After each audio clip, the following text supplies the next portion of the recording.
مریم نواز په پنجاب کې د مسلم لیگ نون ټولې جلسې کینسل کیږي. په څه وجه باندې د عمران خان زنده‌باد نارو په وجه باندې مریم نواز په پوره پنجاب کې ټولې خپل جلسې کینسل کړې دي.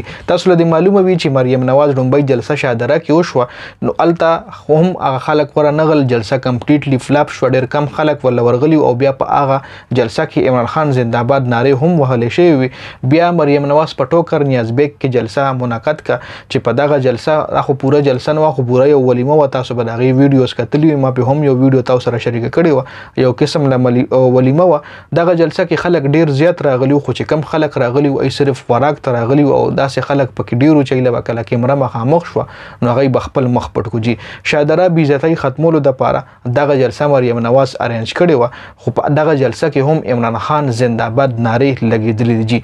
الکترونیک میډیا ته خو الریډي مسلم لیگ نون 10 کروڑ روپۍ ورکړي وي په الکترونیک میډیا باندې، خو د عمران خان نوم هم بند، خو سوشل میډیا چې کوم دا مسلم لیگ نون نه کنټرول نشو جی.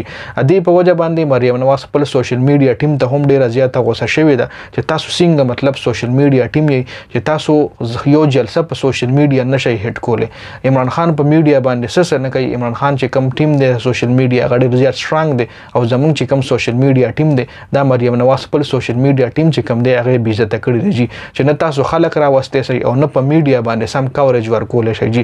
مریم نواز ته د دې خبرو په وجه ډیره زیاته غوسه هم ده، او په لاهور کې ټولې جلسې چې کوم دي یا ورکرز کنونشن چې کوم میټینګز دي ټول ارسه مریم نواز کینسل کړي دي. اوس مریم نواز ټول هرڅه یعنی سیاسي باغ دوړ جلسې او جلوس وغیرہ هرڅه ختم کړي دي.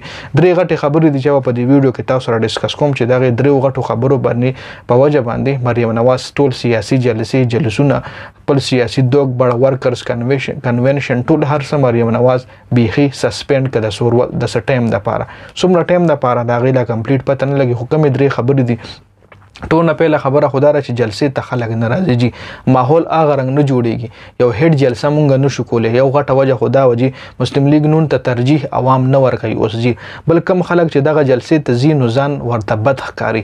د مریم نواز جلسه کې چې کم خلک ناس نو چې کله له کیمره مخامخ شي ای خپل مخونه پټي ځان هم د مریم نواز په جلسه کې ای په کیمره کې نه راولي. څه خلک داسې دي چې جلسې ته لاړ شي خو مطلب ځان کیمرې نه کمپلیټلی پټ کوي جی. یو خو غټه وجه دار، دویمه وجه دار چې نواز شریف واپسای کې ډیر زیات رکاوټ دی، چونکه نواز شریف وړي چې زه پاکستان ته درشم او په ایرپورټ باندې مال په لکونو خلک ولاړ زما یو درون استقبال وشي او ایرپورټ نه بیا ز جلسه غاله لاړ شم په سټیج باندې درېګم یو غټه جلسه وکم او بیا صادر وسندم په سټیج باندې او خشته خپل کور ته لاړ شم. خو نه جی، نواز شریف چې کله هم پاکستان ته راشي او په جیل لزی د ایرپورټ نه ډایرکټ په جیل ته ځي. خو نواز شریف سره یاره دا هم ده که چېرې زه جیل ته لاړم نو کېدای شي دی مې پوخ په جیل کې بند کړي. د عمران خان سره چې کومې دی خبرې روانې دي کېدای شي خبرې سمې شي، عمران خان اسټابلیشمنټ سره حالات ټیک شي، نو بیا به زه پوخ په جیل کې شم. نو په دې وجه باندې نواز شریف و پاکستان ته د واپسو راتلو چې کوم امیدونه دي هغه ختمېدو ولدي جی.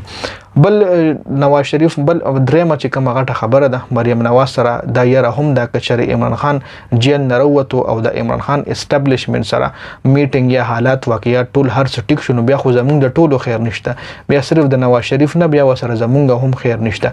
نو دا درې غټې وجې دي چې د درې غټو وجو باندې نواز شریف ټول پنجاب کې خپل سیاسي باغ دوړ خپل سیاسي چې کوم کارونه دي خپل جلسې جلسونه ورکرز کنونشن هر څه چې کوم دي بند که. فلحال 21 اکتوبر ټایم یادوي چې نواز شریف پر راځي، خدا ناممکن راځي نواز شریف پاکستان ته تر هغې نه راځي تر څو په پاکستان کې عمران خان ویجی.